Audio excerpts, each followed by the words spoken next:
I'm gonna go ahead and start recording so that I don't forget to. On it.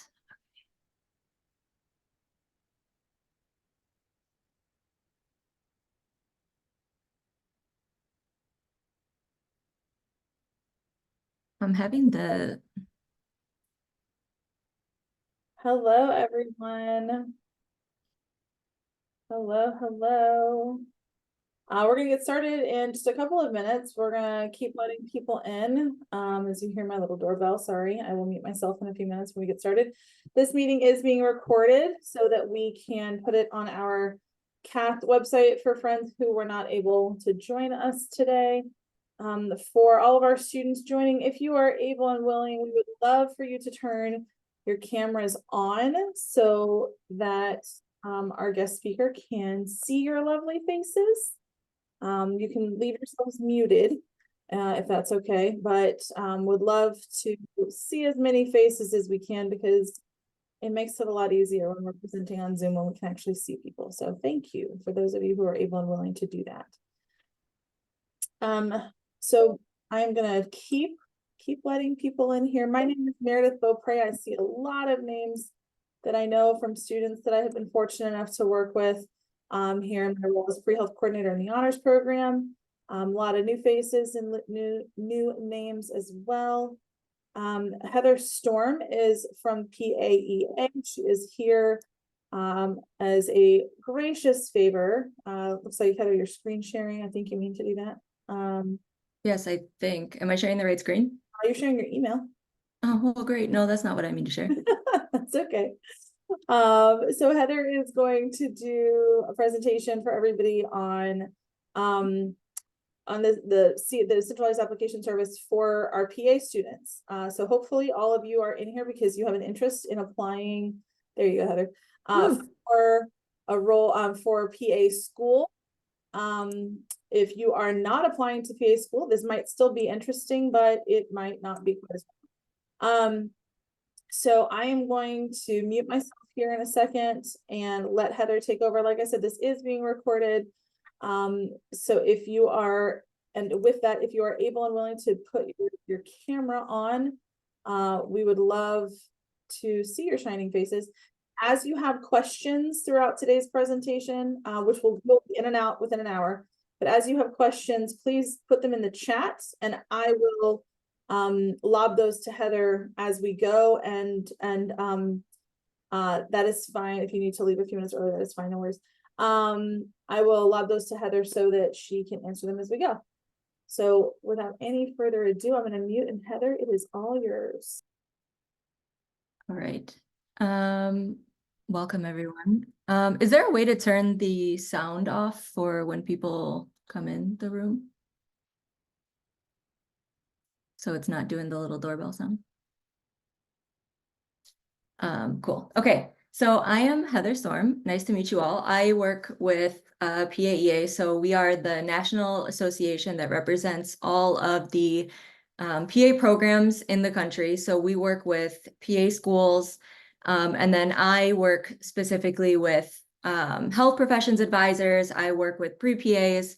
And then I do a lot of outreach for those who might be considering the PA profession.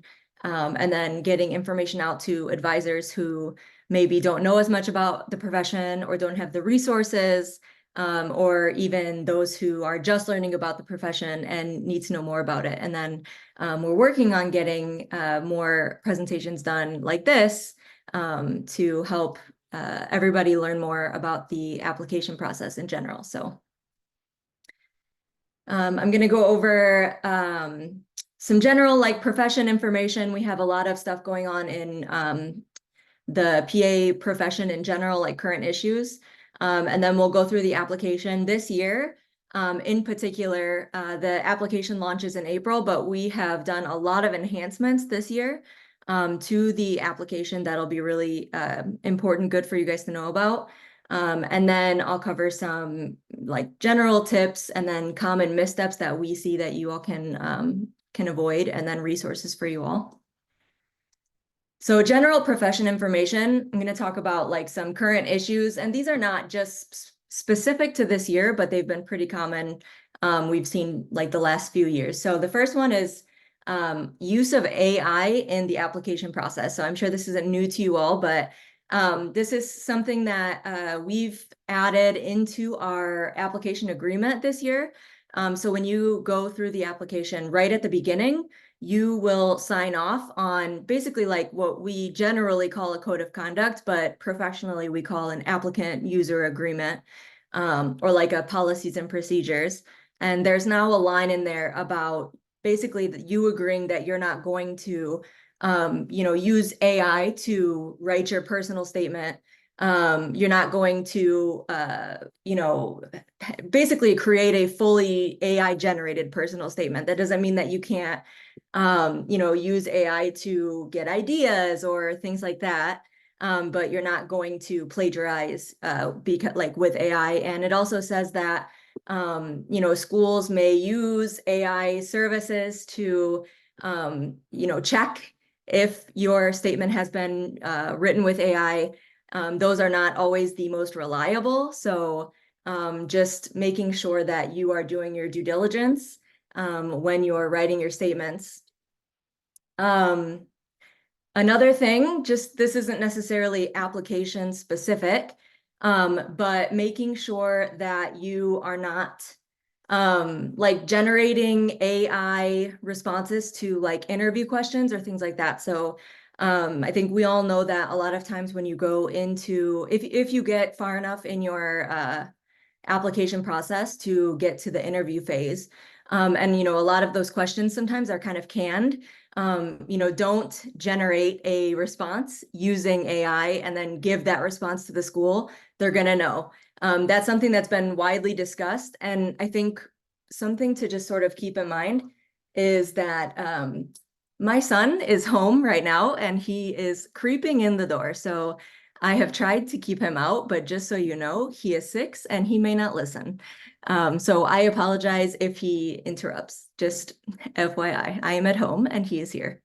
I just saw him creeping in the door, so please go. Schools are very aware and I think uncomfortable with AI and its presence. So they're going to be very, like I said, aware of it, and they're going to be looking for it. So just if you use it, if you are comfortable with it, I think just be aware of that and be aware of the fact that schools are more cognizant of it as well. The Supreme Court ruling. So that has changed a lot in admissions. I don't know how much you've seen it in your daily life, but in the application, and we'll talk about this later, we have added a question ourselves into the main application itself about the applicant's life experience. And I'll go into that. I have the wording of the question and everything. This is basically to help mitigate schools trying to add extra questions in the quadrant 4, because what we were concerned about is each school adding additional questions about the applicant's experience, and then the applicant having to answer basically a million different questions in the quadrant 4 for each school that they're applying to. So that might still happen. We can't obviously control if schools are adding additional questions in Q4. So that could be something that you might expect to see. What those questions could look like is, talk about your experience. What does, health equity mean to you? It could be related to social justice. It could be a myriad of things. To talk about the impact of these things on your life. 1 second, please. Sorry. Okay. And then the next thing is the entry-level doctorate. So our association just talked about this a little bit and talking about if they were going to move to an entry-level doctorate across the board. Obviously, that has a lot of ramifications for students in terms of cost, in terms of education. Right now, master's is the entry-level requirement. That won't be changing. There's a lot more research that would still need to be done. There's still a lot more research that everybody is talking about doing. So in general, nothing is changing with that. You don't have to worry. Everything is the same. Something that I didn't put here is the name change. I know that that is always still a question too, which is the physician assistant, physician associate. Which should I use in the application? Will I get in trouble if I say physician assistant or if I say physician associate in the application? Generally, what we say to that is you are applying to a PA school, regardless of if they use physician assistant or physician associate, you are applying to a place that knows the acronym of PA. So it's different when you are talking to somebody who doesn't know what a PA is. And then they say, oh, what is that, like personal assistant or something? And then you have to define it. In this case, you're probably safe to just say PA in your personal statement. Why I want to be a PA is the first time I met a PA is, and then not having to use one or the other. That's what I would recommend. That way you don't have to go back and forth, decide which one to use in the actual personal statement. In general, when you graduate, your licensure is going to say physician assistant, because it takes a long time for the laws to change. Before everybody in the country is a physician associate, all of the laws and the licensure in all the states have to change, and be updated to actually say physician associate, and that takes a really long time. So for now, people are physician assistants, but that doesn't mean that some are not changing their names on social media, or some schools are not changing to say physician associate. So it can be confusing. I would say if you're confused and you're nervous and you're not sure what to use, just say PA, and you're in a sphere where everyone's going to know what you mean. So this is just an image from our program directory. PA schools are growing a lot. Right now, we have 306 accredited PA programs and about 43 programs currently in development. Development means that it's a very wide spectrum of development. So some are just putting in like an application to become accredited, and some are like currently applying for accreditation further down the line.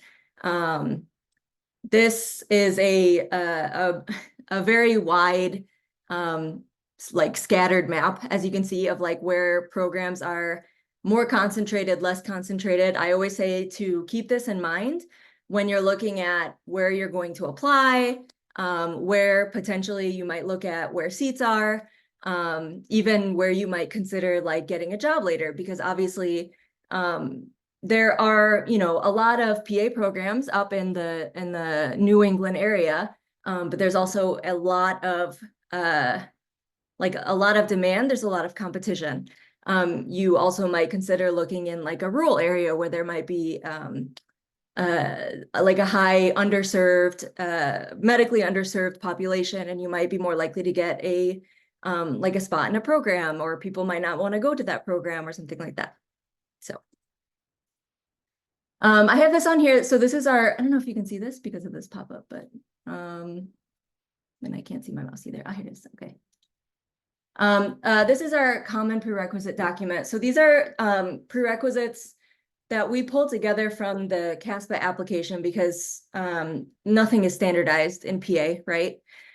So these are the most common prerequisites that we found across the board, that were the most commonly accepted. And then we just took these ones on the side from the last cycle, that were, so we pulled from the application.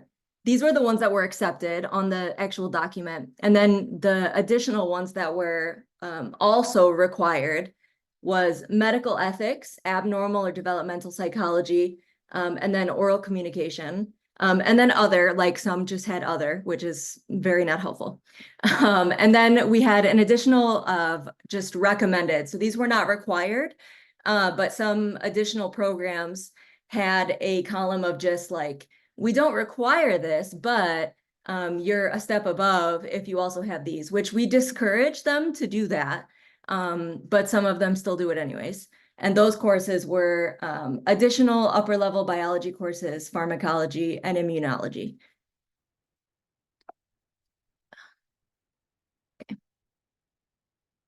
So I mentioned before, we have a lot of enhancements this year.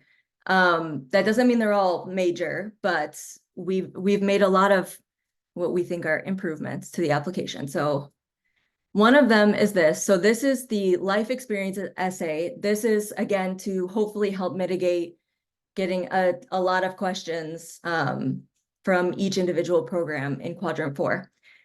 So this will be in the other section of the CASPA application, and we'll see that that breakdown of the 4 quadrants in a bit. But the question itself is, explain how your life experiences and or perspectives could contribute to the PA profession. How can these experiences help advance the goal of having healthcare providers who reflect the population of the country? So that question is 2,500 characters, okay? And you don't have to do this essay. So because it's in the other section, it's not a personal statement. The personal statement is required. This essay is not required. So if you don't do this essay, you won't be penalized. You can submit your application without this essay. And programs can use this essay if they want, or some of them might not. So it's up to you if you want to fill it out or not.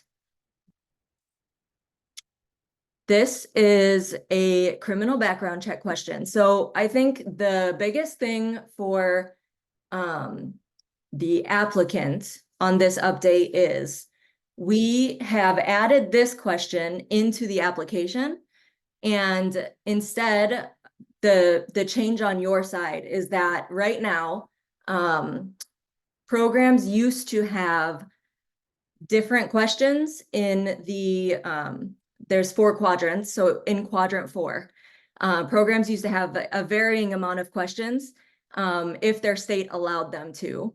And they would be able to ask those questions if they wanted to. Right now, we basically are saying no one is going to ask any questions in quadrant 4 anymore about criminal background checks. If you're allowed to ask criminal background check questions, you will have this one question right here, and it will be inside the application, and then that's it. So you will have fewer questions to answer in quadrant 4 for those programs. Standardized testing. Okay, so the big change here is that you have the option in this standardized test area to send unofficial GRE scores and then to send official GRE scores. What we realized was that some students were sending unofficial GRE scores, but no school was using them. So we went to the schools that required the official GRE scores and asked them, did you use the unofficial? Like, were they beneficial? Did you use them? Were they part of any review process? Nobody used them. So we completely removed them. So now no option here. This is gone now. The GRE unofficial review, or the unofficial upload option, it's just gone. From our view, to upload the unofficial score, it just adds bias, especially for a school that maybe doesn't even like have a GRE option to review. For an applicant to upload that, they could upload anything. So if a school is requiring the GRE, then they will have the student request the code, and then they will send the code, and that all will remain the same.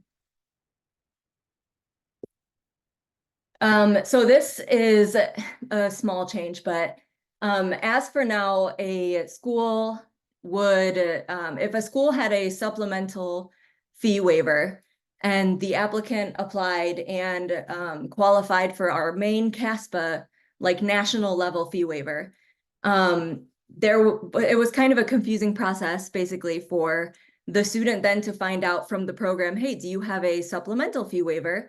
And then the school to say, oh, yes, send me the email that said that you qualified for CASPA's fee waiver, or send me the, I don't know, the verification, or send me your W-2 or whatever. So we gave them basically an option to have an official document upload space so that the applicants know, okay, this is official.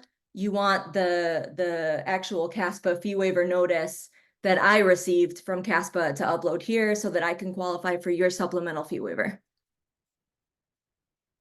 So this one is also hopefully to help our applicants, because the experiences are one of the most confusing areas when inputting them into the application. So if you log into your CASPA application now, this area with the instructions, it's very short. So we've expanded this basically to explain what should go into the health related experience area, what should go under non-health related or non-healthcare employment, what can go under teaching experience, and then what should go under non-healthcare volunteer community enrichment, just to give a little bit more explanation for each specific area, so it's hopefully not as confusing. And then military history. This inside the current application, it's very confusing. Certain areas only appear if you put in certain answers. So this is just all expanded. It's much more intuitive on what to put in and where.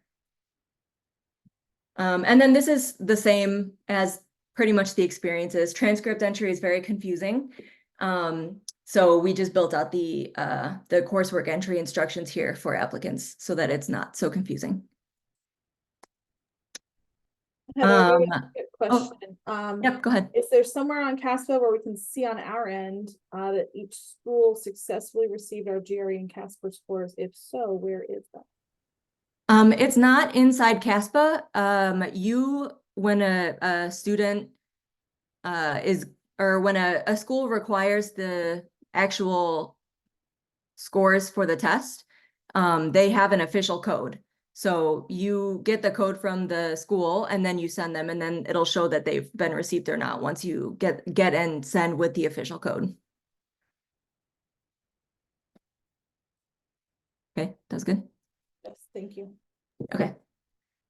These are other enhancements, just small ones, but so currently the evaluations, which are your letters, your evaluation letters, you used to need to receive 3 letters, like actually have them received into your application before you could actually submit your application. We internally, we felt that was very weird. We brought it down to 2 so that you could actually submit. We didn't like it at 3 because not every school required 3 letters. There were some schools that only required 2. The start month in the configuration portal, that we added that on the program side so that it would appear for the students. And then the updated release statement. So that's just minimal. We have an actual CASPA applicant guide, which I linked in our resources section. And you can actually see the full release statement if you want to go through each part of that. So it'll walk you through each piece of the release statement for the upcoming cycle.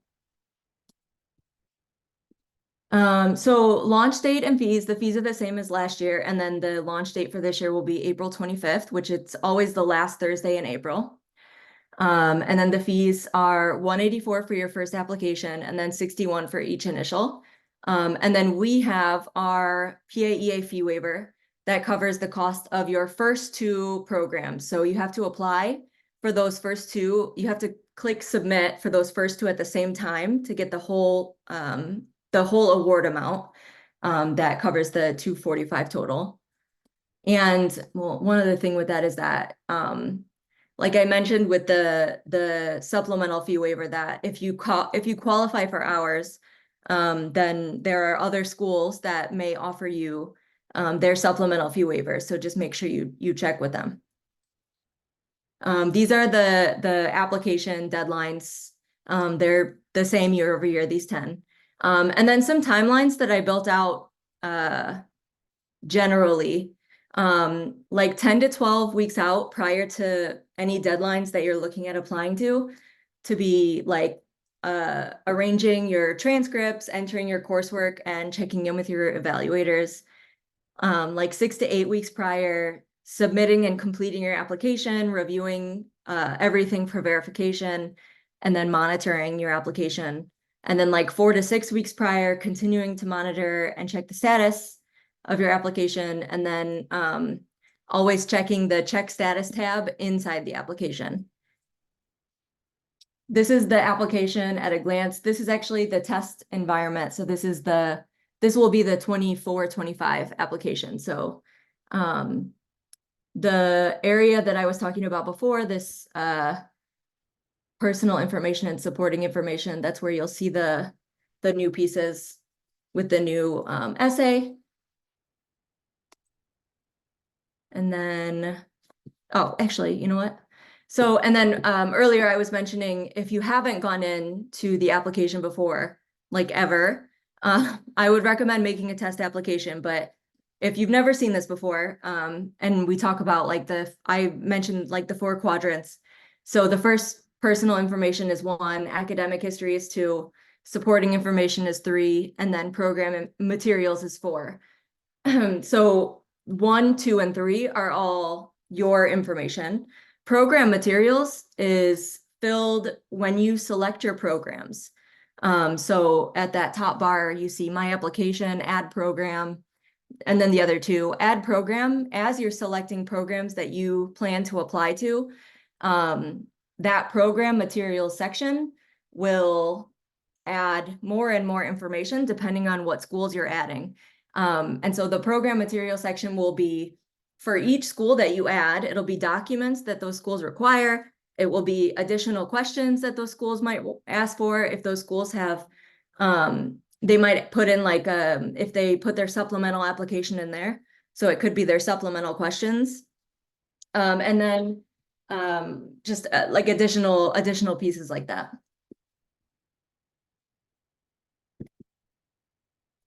So the personal information, important piece there is you're going to have this user agreement and release. The other piece of that is the advisor release. So I like to highlight that for your advisors, because if you don't check that button, your advisors won't get to see your information. You can't go back in time retroactively and check that box. So if you go through and you forget to check it, because you can check the actual user agreement and not check the advisor release. Those are two separate pieces. So if you don't check your advisor release, your advisors can't help you. Your advisors don't have access to your information. They can't help you out. And if you realize that you haven't checked that box, there's nothing you can do. You can't go back and be like, oh, I wish I had checked it. They just don't have your information. So it's really, really important that you, if you want their help, if you want them to be able to assist you, that you check the advisor release. Transcript entry, I mostly just have that bold because it takes a really long time, because it's not just you doing it. You have to you have to deal with lots of other people. All the schools, any place that you have taken coursework from, even if you took one course at a place, you need to get a transcript from them, which is something that we get a question about a lot. At any place you took a course from, you need a transcript. Evaluations, so you should be working with your evaluators like long in advance, and like constantly prepping them. So you need to be telling them like pretty much your whole application timeline, letting them know when you plan to apply, when you plan to submit, when they need to be working on like their actual letter submission, when they should be creating their account, when they need to actually like make sure that their stuff is done. You need to give them their own timelines, like all of that stuff. Experiences, so you will put your healthcare experience and all of that stuff inside the 4 quadrants of the application. But each school will have their own way that they want you to verify your experiences. And that will probably be in quadrant 4. So they might say, hey, I have this piece of paper that I want you to have all of your healthcare people sign to verify that you did your hours like you say you did. Or they might say, hey, I just want you to send in like a document that says that you did all your hours. Like it might be different for each place. They might not have anything that they need you to do. It might completely depend on each individual school. The important thing is that you leave enough time, and that when you do your experiences, you document everything very well. So like where you went, who the administrator was at the institution, who's in charge, who you're like, if it was with a physician, if it wasn't, just who your health provider was. Have like backup contacts so that if that person leaves that institution, you have like someone else to reach out to, all of those things. The essay, so our personal statement essay, it's been the same for forever and ever. So please explain why you're interested in being a PA, 5,000 characters. And then we had the new essay that we added, but it's optional. And then program materials. So that's the one that I just talked about. Heather, a question in the chat. College credit through IB and AP. Mhm. A high school transcript as well, or is there a university transcript that shows those sufficient? So that will just be like on your regular school, like you'll add your high school transcripts and stuff when you add them, but the AP credits, if you can actually look in the help center in your instructions and it'll tell you how to add those. Like They don't very need a formal specifically. high school transcript from their high school. Is it sufficient? The university transcript that shows those credits is gonna be. I think that if school. it shows it on there, then it should be fine. Because the AP credits, they don't actually go on as like a formal credit. It's not gonna be, I'll have to look it up. The AP credits don't actually qualify like to cover like your prerequisites and stuff. So I think the regular, you don't need a formal high school transcript, no. But I look it up. If you look up in the CASPA Applicant Help Center, and then you look up AP credit, there's a special way that you put those up. They go under as like a letter grade and not a number, which is different from what you typically get. And you're not usually able to use them as like your prerequisite courses. So for example, like if you got an AP English credit, that's not gonna work for you for your like most, if you saw like the English composition or whatever as your main like prerequisite on the common prerequisites, that's not going to qualify for you for that prerequisite course. You're gonna have to retake like an actual English course in undergrad.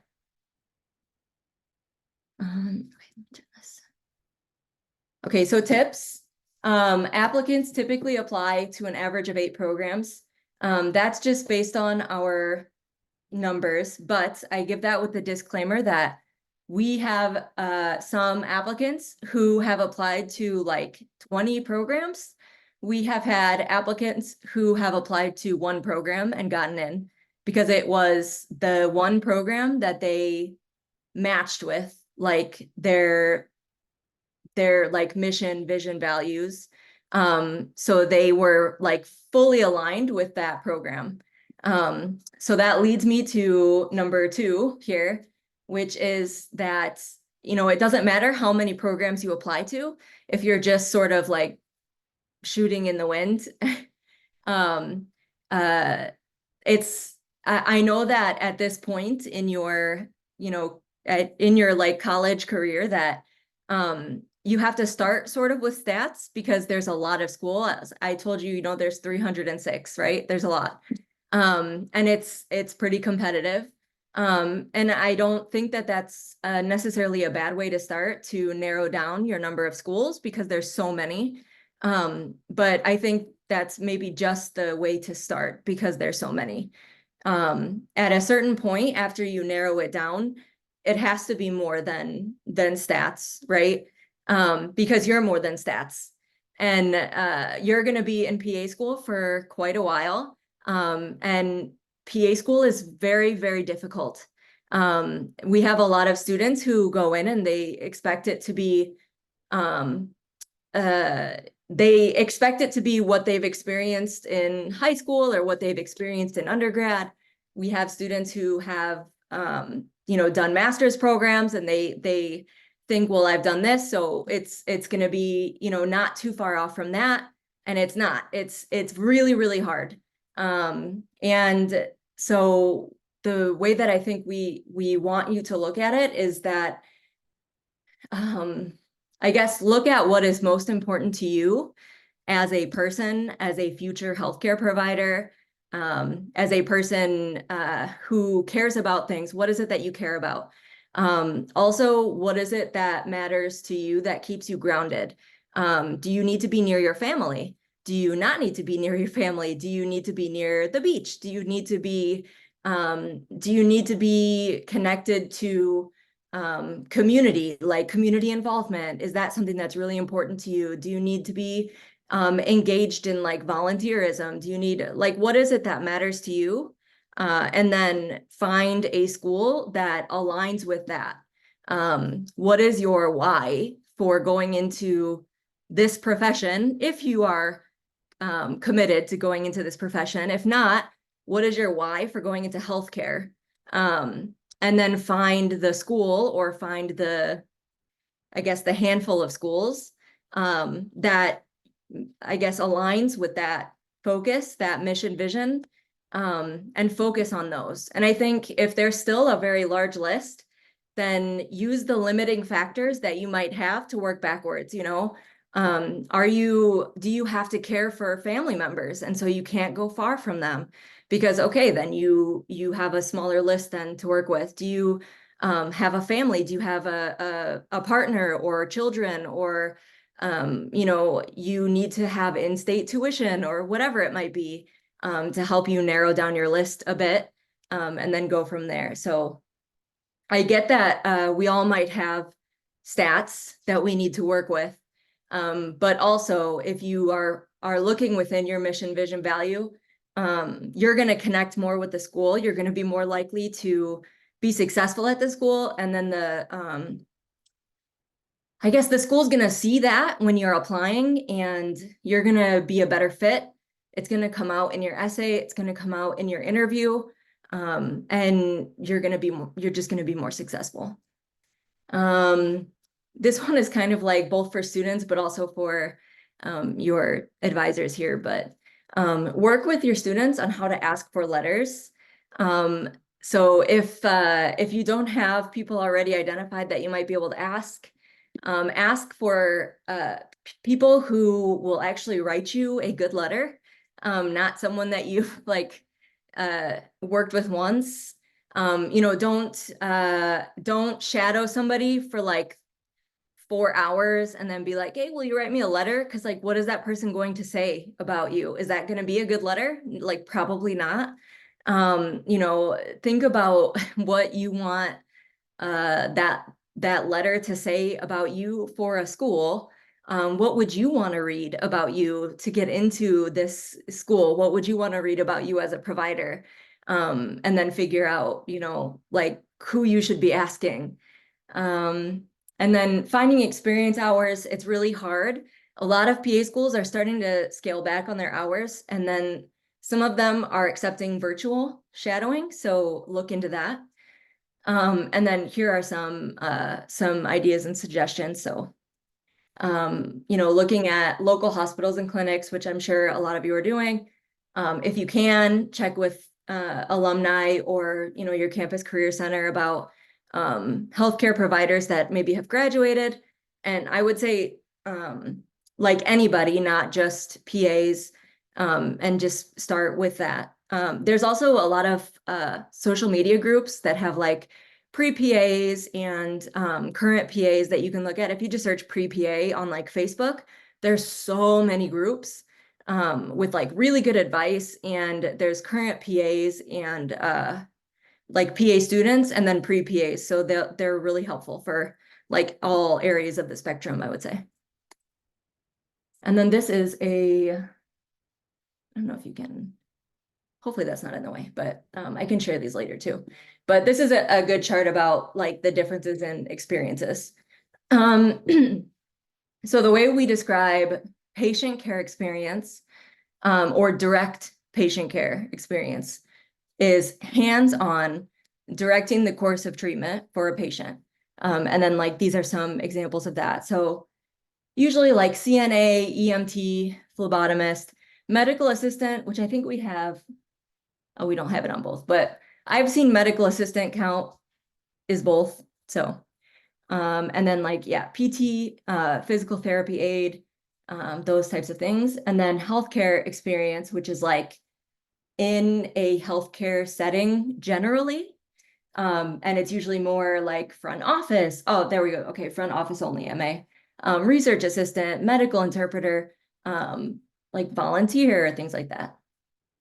And then, yeah, like we say on the bottom, always check with the program, because every program is, we kind of joke how it's like every program is like an individual flower and they want to be different. And so you always need to check. And then certain missteps. So a lot of times if students apply and then get awarded one of our fee waivers, the national CASPA fee waivers, once you get it, once you are awarded the fee waiver, you only have 14 days, 14 calendar days to submit your application, or else the fee waiver is gone. Once those 14 days are up, you cannot reapply for a fee waiver for the rest of the cycle. That's it. So if you want a fee waiver and you believe you will qualify based on the qualifications, which you can actually look on again on the CASPA Applicant Help Center. If you just type in the search bar fee waivers or fee waiver guidelines, it'll pull it up. So what we usually recommend is to wait to apply, or wait to click submit on your fee waiver application until you're close to submitting your actual application, because you only have 14 days to do it. And then again, you must submit to 2 designations, your first 2, in order to get the full amount of your fee waiver. So if you've already submitted your very first application, which is that 180, whatever, 184, then you'll miss out on a good chunk of your fee waiver amount.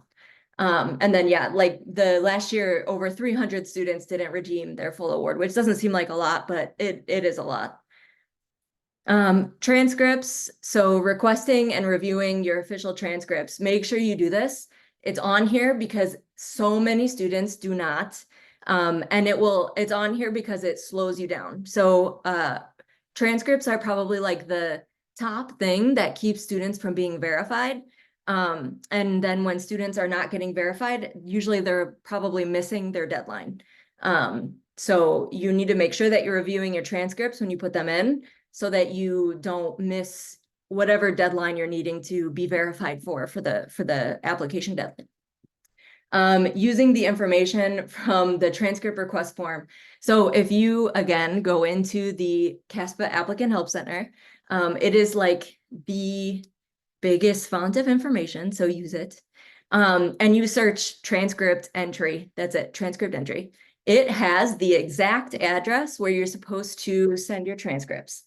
It is not the PAEA address, which is in Washington, D.C., but we get transcripts sent to us in Washington, D.C. And if you do send it to PAEA's office in Washington, D.C., we have to shred your transcript. We are not allowed to forward it along.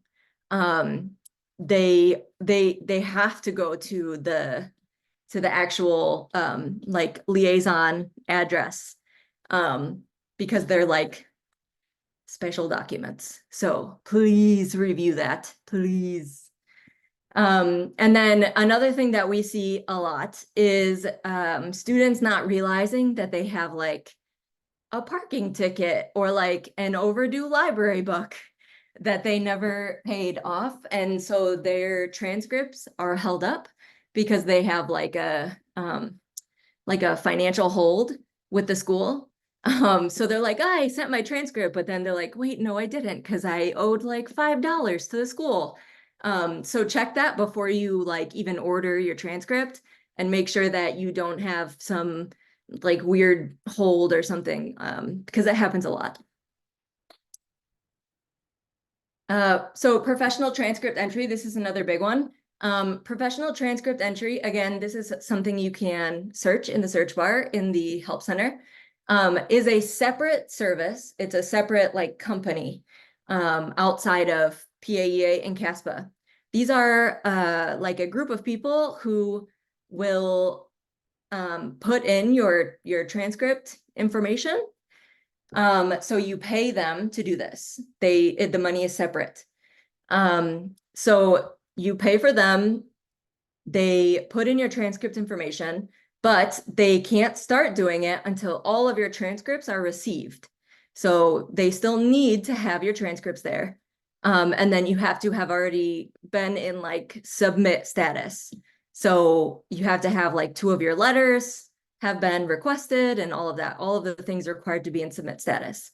Once they finish their entry process, you still have to approve all of the work that they have done. So once they enter everything, you need to go in and approve it. That's probably I was going to say like the biggest mistake, but I think I've said that like 5 times. So that's one of the other biggest mistakes that I've seen with students being like, oh, well, like the PTE entered my transcripts. And then we have to be like, yeah, but did you see that notification in your like check status tab that said, hey, you need to approve your work? So they missed a deadline because they didn't go in to approve the transcript entry to then like move along in the process. So if you do pay for the professional transcript entry, you need to still pay attention to what's going on, because one, if there's an error in your transcripts, if they don't understand something, if they have a question, which we did have someone one time enter like there was an error on their transcript and it took a lot of back and forth, which they weren't checking up with and they missed. But also students a lot of times miss that the work is done and they need to approve it. They expect it to just go straight into verification and it doesn't. And then the next thing, which is again, there's a little status menu, and here, let me see if I can find this right over here in the top right, check status. And then if you see up at the top there, that little bell with the 4, that gets missed a lot. So those are your notifications. And then that check status tab will also have notifications. And those are like your emails, your notifications when you get like, hey, you need to like approve this, you need to verify this. And you also get emails directly to your email, but like you need to check that too. So. And then we're almost done. These are all of our resources. So the top one right here, CASPA Applicant Help Center, bookmark this, bookmark it, use it the whole time. Pretty much like most anything that you could want to know, it's in there. You can search it. It also has a like a GPA calculator in there. It's not perfect, but it's pretty close. So bookmark it. This is the CASPA customer service. We had to do what is it? Like all the domain update stuff. So the customer service email used to be different, and now this is the new email. So if you have any old email saved, this is the new one, like as of February 1st. The UAP one, this is for the advisors. So UAP, here's the advisor specific email and then the phone number. And then this website, this is our advisor and pre-PA specific webpage. program directory is specifically, which I don't have the picture, darn it. We have a resource that is specific for any student to search all of our programs, and it has filters. So you can filter by if you don't want to go to a school that requires the GRE. So you can filter like, okay, no GRE. You can filter by state, you can filter by like no minimum GPA, you can filter by all of those different things. So that's at the directory. This is the applicant guide I mentioned earlier, which is also on the website. And then this is all of our our student and pre-PA focused social media. And then the students at email is our like pre-PA advisor focused inbox, which is us answering questions like this. And that's it. All right, Heather, we have a question in the chat. If stats 1 is required, but a student took stats in high school and stats 2 in college, will that higher level count? And I think we can assume we can translate that to lots of other classes, because we have a lot of students that come into UF with loads of APs, and a lot of times it will take just a higher level in the content area. Then does that typically suffice? You know, a lot of times the school will be like the program is very specific about the concepts that they want to make sure are required or that are covered in the stats class. So like you will want to check with the program to make sure that they will accept it. Because it like you could be taking like a higher level math class and the school will say like, no, because we want like this specific concept to be covered. So you want to check with, make sure you check with the program.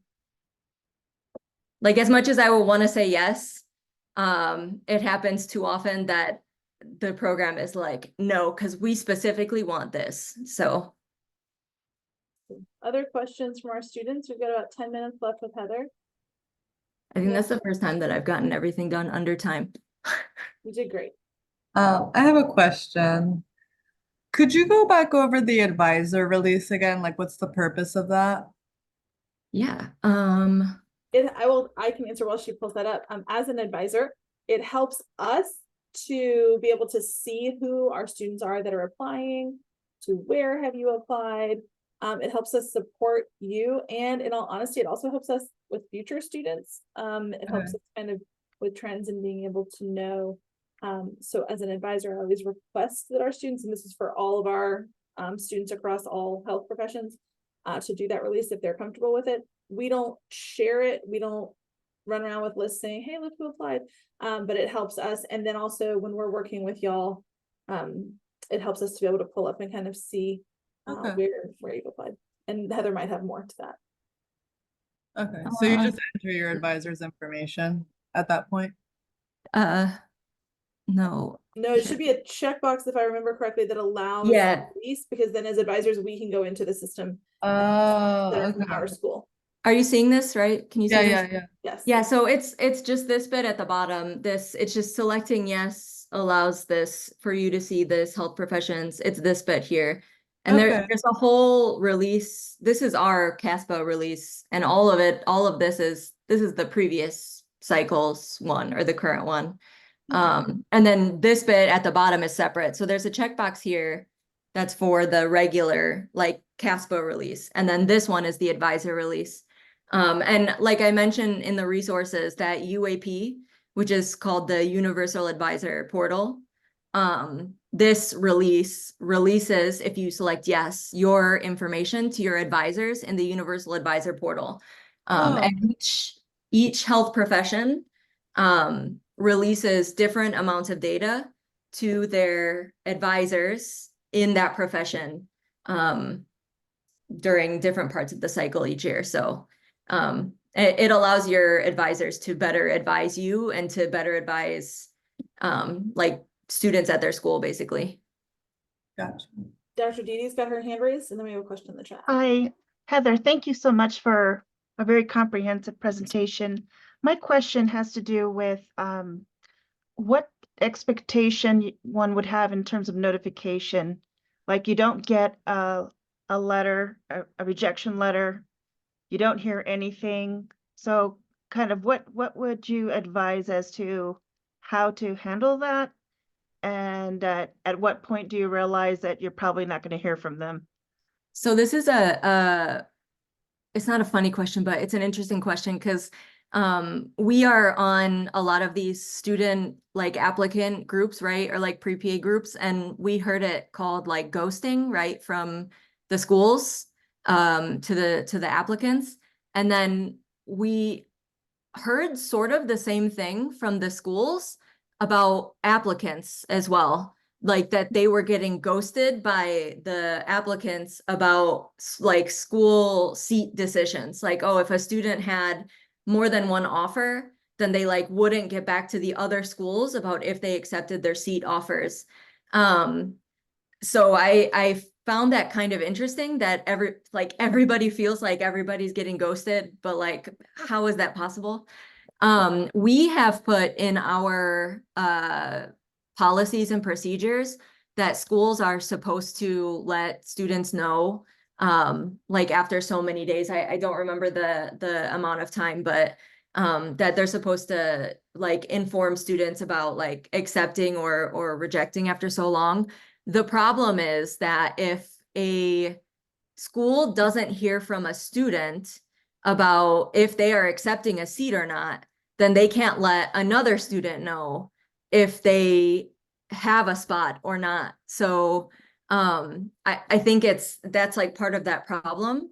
The other thing that we've tried to do there, so I guess the wishy-washy answer is that there's no like one solid expectation.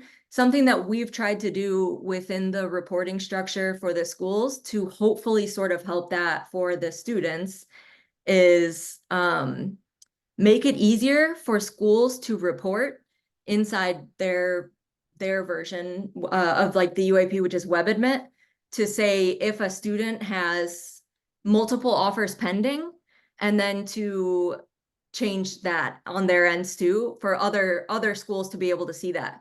So if like one student has a few offers, like that they can see that, and then they know like, oh, okay, I have to chill out basically. So that way like they don't just like pull an offer and give it to someone else or whatever. And so hopefully that will help them a bit more with like, oh, okay, well, we're waiting to hear from this student, so we'll send emails to the other students who are waiting, letting them know that we need like a few more weeks of like wait time or a few more weeks of deliberation. Does that make sense?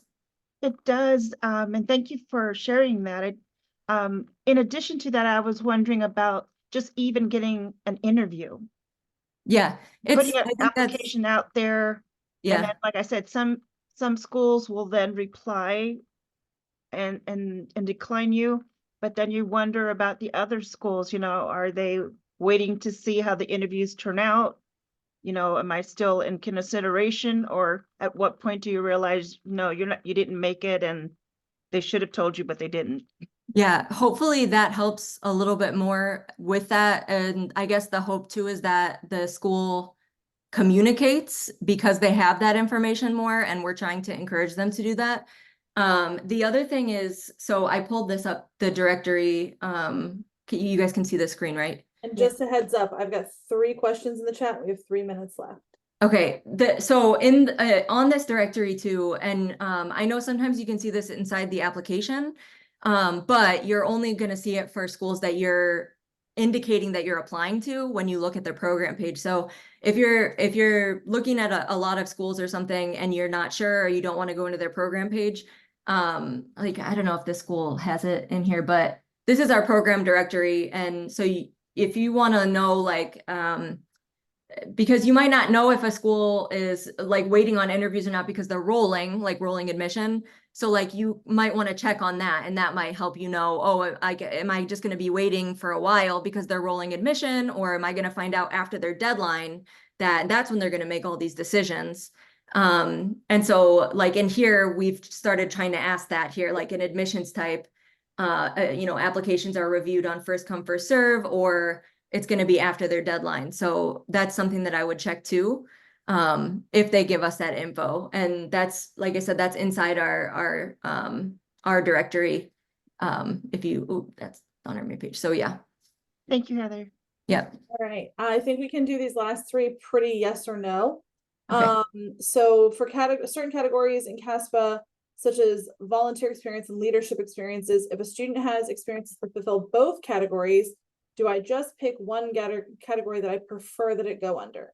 Yeah, we usually say to make your best, like Pick most one you think has educated the most choice on which you think.